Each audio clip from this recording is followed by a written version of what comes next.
তো আমাকে পছন্দ করে মনে হয় এই সুযোগে বিয়েটাও সেরে ফেলা যাবে, একাও থাকতে হবে না, কষ্টও পেতে হবে না। গাড়িতে বসে এসবই ভাবছিলাম, তখনই আব্বু এসে বলল, কিরে চলে আসলি কেন? এমনি আব্বু। তারপর সবাই গাড়িতে উঠলো, ড্রাইভার গাড়ি স্টার্ট করলো। অথই মানে আমার বোন বলল, ভাইয়া মেয়ে পছন্দ হয়েছে তো?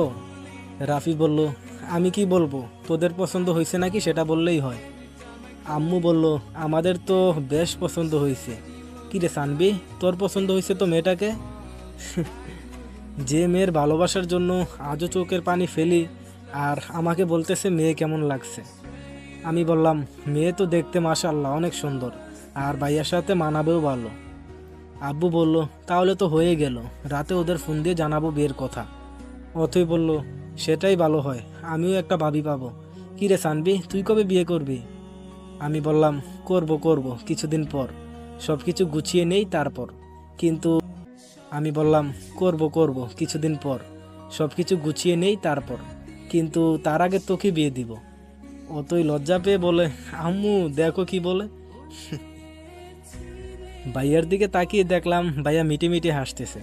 সবারই পছন্দ হয়েছে অনেক, কোনো ঝামেলা করে লাভ নেই, ভাইয়ার সাথে বিয়ে হচ্ছে হোক। আর এমনিতেও আমি আর ওকে বিশ্বাস করতে পারবো না, যতই ভালোবাসি বিশ্বাস একবার ভেঙে গেলে আর জোড়া লাগে না। তবে মেয়েটার ছলো ছলো চোখের চাউনি আমাকে কেন কষ্ট দিতেছে। বাসায় এসে রুমে গিয়ে ফোনটা রেখে গোসল করতে গেলাম। নিজেকে সামলাতে হবে, এত ইমোশনাল হলে চলবে না। একটা মায়াজাল আমাকে জড়িয়ে রেখেছে, না পারি ভুলে থাকতে, না পারি ফিরতে, সব রাস্তা যেন বন্ধ। নীরব অনুভূতি বেশি কষ্ট দেয়। গোসল শেষ করে বাইরে আসলাম, মনটাকে বুঝালাম আর ভাববো না তার কথা, কিন্তু তারপরেও পারলাম না। কেন জানি তার কথাই ভাবতে ইচ্ছে করছে। কেন যে দেখা হয়েছে আল্লাহ জানে, কখনো ভাবিনি এভাবে দেখা হয়ে যাবে। যাই হোক, দেখা হয়েছে, তারপর কথা হবে, আরও অনেক কিছুই হবে। তবে তার আগে নীলাকে নিজের করে নিব, যাতে কষ্টটা কমে যায়। আর নীলাকে ভালোবাসতে পারলে তো কোনো কথাই নাই, তখন আর মনে পড়বে না আফরিনের কথা। রাতে খাওয়া শেষ করে ছাদে দাঁড়িয়ে আছি। সিগারেট জিনিসটা ছাড়া আমি একেবারেই অসম্পূর্ণ। প্যাকেট থেকে সিগারেট বের করে কেবল ধরাইছি, সেই সময় ফোন আসলো।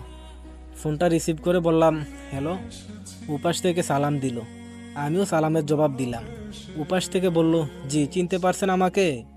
আমি বললাম, সরি কে আপনি? উপাস থেকে বলল, আমি নীলা। ও সরি তুমি?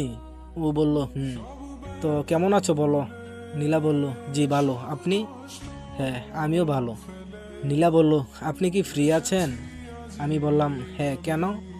নীলা বলল, না মানে কালকে দেখা করতাম, একটু সময় হবে? আমি বললাম, জি কোথায় দেখা করবা বলো? নীলা বলল, আচ্ছা সকালে এই ঠিকানায় আইসেন। আচ্ছা ঠিক আছে।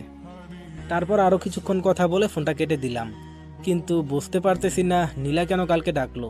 সে কি একা আসবে নাকি আফরিনও আসবে? যদি একা আসে তাহলে তো ভালোই, আর যদি আফরিনকেও নিয়ে আসে তাহলে তো সমস্যা, হয়তো অনেক কিছু গোলমাল হয়ে যাবে।